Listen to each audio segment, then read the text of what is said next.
سلام، بهروز محمدی هستم، نتورک مارکتر. من اومده بودم یه مرکز خریدی داشتم که یه سری کارامو انجام میدادم و اینا. بعد داشتم این فکر میکردم که چقدر میتونه مهم باشه که شما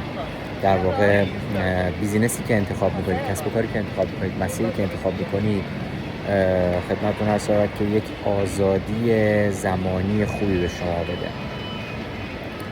و در واقع اجازه بده که تو ساعتی که میخوای، تو محلی که میخوای باشی، به اندازه‌ای که میخوای اونجا باشی. البته خب بعضی موقع سری استثناءات پیش میاد یا حتی به خاطر خود همون کسب و کار لازم میشه که شما یه تایمی رو بذاری، حتی بعضی موقع بیشتر از حدش تایم بذاری، چون کسب و کار شخصی خودته، چون بیزینس شخصی خودته. قطعا شما با کار کردن برای کسی دیگه نمیتونید تایم خودتون رو داشته باشید. قطعا شما با کار کردن برای کسی دیگه نمیتونید آزادی زمانی و مالی داشته باشید. خب قطعا شما حتی بعضی موقع‌ها با راه اندازی بعضی از کسب و کارهایی که به اسمش اینه که برای خودتونه، مثل داشتن یه مغازه، اسمش اینه کسب و کار شخصی خودتونه، ولی بیش از اندازه اتفاقا شما رو محدود میکنه از نظر زمانی و یا حتی از نظر مالی هم تا یه حدی میتونه این موضوع ایجاد بشه، مگر اینکه شعبه بدید، فرانچایز بدید و این بتونه باعث بشه شما به آزادی زمانی مالی برسید در اون مدل. خب چیزی که من در واقع خیلی برام همیشه جذاب بوده در بازاریابی شبکه‌ای، در بازاریابی اهرامی، نتورک مارکتینگ، هر چی که اسمش در واقع برده میشه، اینه که شما تایمتون دست خودتونه و هر چقدر که در ابتدا البته طبیعتاً بیزینستون راه نیفتاده، شاید بیاد بگید من آزادی زمانی دارم، ولی وقتی بیزینسی جایی نرسیده که بخواد از نظر درآمدی برای شما درآمدی ایجاد بکنه، شاید اون آزادی زمانی خیلی معنی خاصی پیدا نمی‌کنه. اما حتی شاید بشه گفت از همون اوایل هم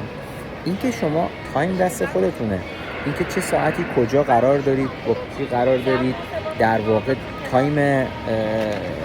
زمانی اون جلسه و قرارتون، که بعد از اون قرار میخواید چیکار کنید، که قبل از اون قرار در واقع کجا هستید، نمیدونم اینکه مسافرت دارید میرید، مثلا چند روز تو مسافرت باشید، کی برگردید، اینکه مثلا امروز دوست دارید مثلا برید توی مرکز خریدی بگردید وسط روز صبح هستن، در صورتی که اکثر آدم‌ها سر کار هستن، اینکه تصمیم میگیرید امروز اتفاقا برید دنبال کارهاتون و کارهاتون رو انجام بدید.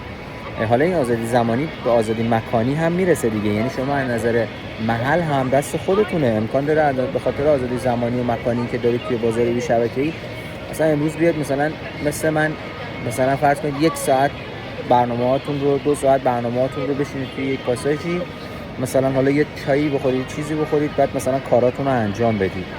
یعنی هم از فضای بیرون استفاده بکنید هم کاراتون رو انجام بدید. پس من فکر میکنم واقعا معدود بیزینسی رو پیدا میکنید که آزادی مالی و زمانی رو به شما بده. البته زمان میبره، تلاش میخواد، زحمت میخواد،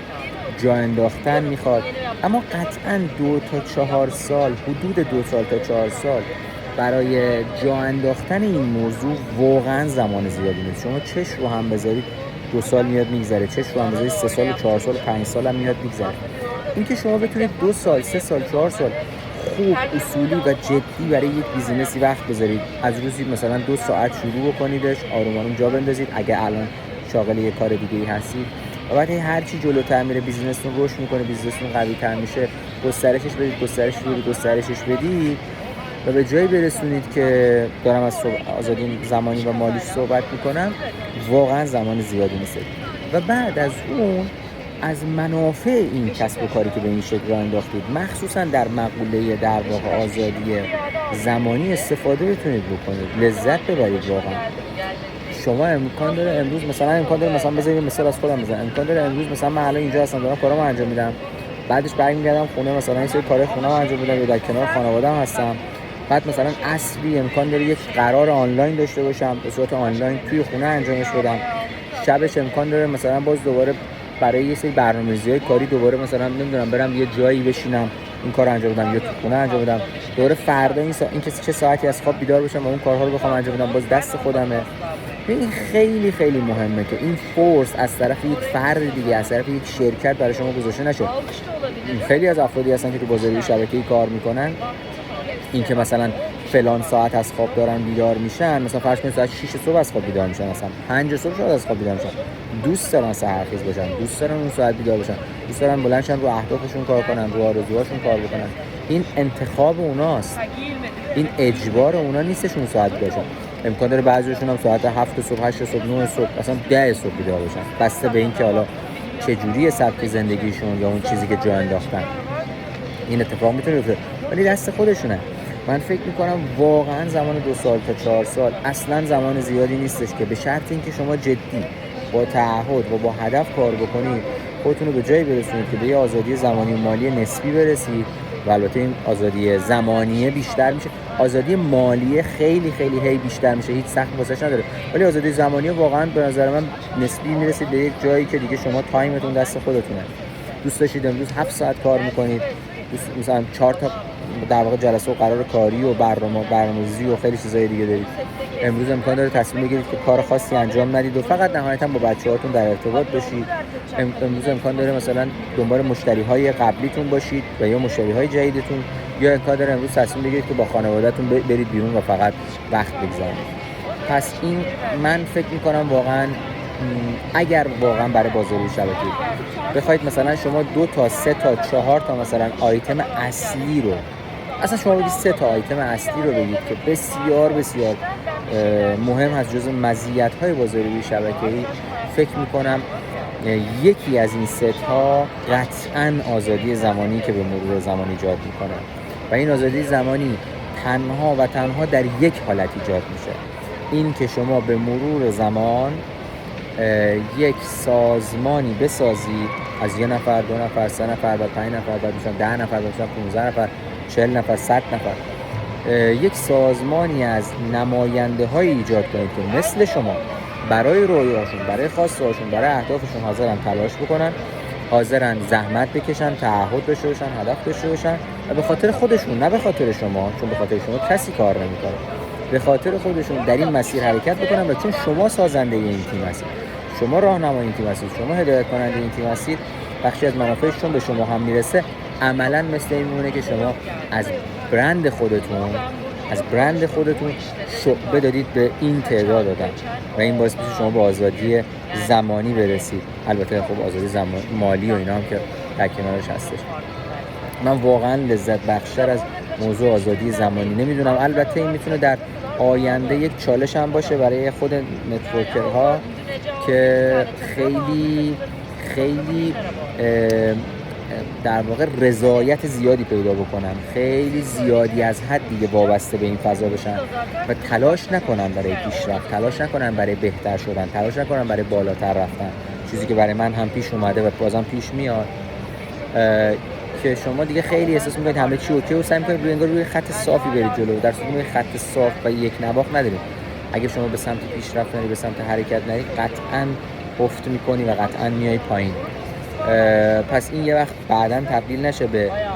در واقع عنصری که به شما ضربه بزنه که خیلی دیگه زیادی به اون شرایط عادت بکنی و دیگه دست از تلاش برداری، دست از بزرگتر شدن و در واقع پیشرفت بخوای برداری. اما قطعاً هیچ چیز نمیتونه جای اینو بگیره. اینکه برای خانوادت بتونی وقت بذاری، اینکه موقعی که اونها از توی درخواستی دارن بتونی براشون انجام بدی، اینکه بتونی برای بچه‌ت وقت بذاری، بزرگ شدن بچه‌ت رو ببینی، اینکه در مثلا نمیدونم جشنی که برای بچه‌ت گذاشتن بتونی شرکت بکنی، اینکه مثلا نمیدونم مسافرت اون تعداد روزی که دوست داشته باشی، البته در کنار بحث آزادی مالی، بتونی بری. هیچ جای اینا رو نمیگیره و این وقتی که میذاری و از زندگی لذت میبری رو واقعا هیچ جاشو نمیگیره. بعضی جاها هست شما آزادی مالی دارید، یعنی رقم بسیار خوبی داره واسهتون میاد، درآمد بسیار خوبی داره واسهتون میاد، ولی مشکل اصلی اینجا اینه که وقتی اون آزادی زمانی وجود نداشته باشه، فرصت و زمانی وجود نداشته باشه که شما برید از اون استفاده کنید و لذت ببرید، بیفایده میشه انگار اون پوله. درسته هزینه‌های شما رو میده، درسته شما چالشی تو زندگیتون ندارید، ولی اون لذت بردنی که از اون پوله باید اتفاق بیفته، تو مسافرت، تو در کنار خانواده بودن، تو رفتن و گشتن و خیلی مسائل دیگه که وجود داره، اون پیش نمیاد، اون براتون پیش نمیاد. یا همیشه این استرس رو دارید که انگار باید برگردم، انگار باید باشم بالا سر مثلا همه چی نابود نشه، نمیدونم اخراجم نکنن، فلان نشه، همیشه این استرس وجود داره. قدر این آیتم رو در بازار شبکه‌ای بدونیم و اگه شما جز اون دسته افرادی هستید که بازار شبکه‌ای رو شروع نکردید، حتما بهتون پیشنهاد می‌کنم استارت کارتون رو بزنید، یک شرکت درست و خوب رو انتخاب بکنید، یک شرکت در واقع بین المللی، یک شرکت قوی رو انتخاب بکنید.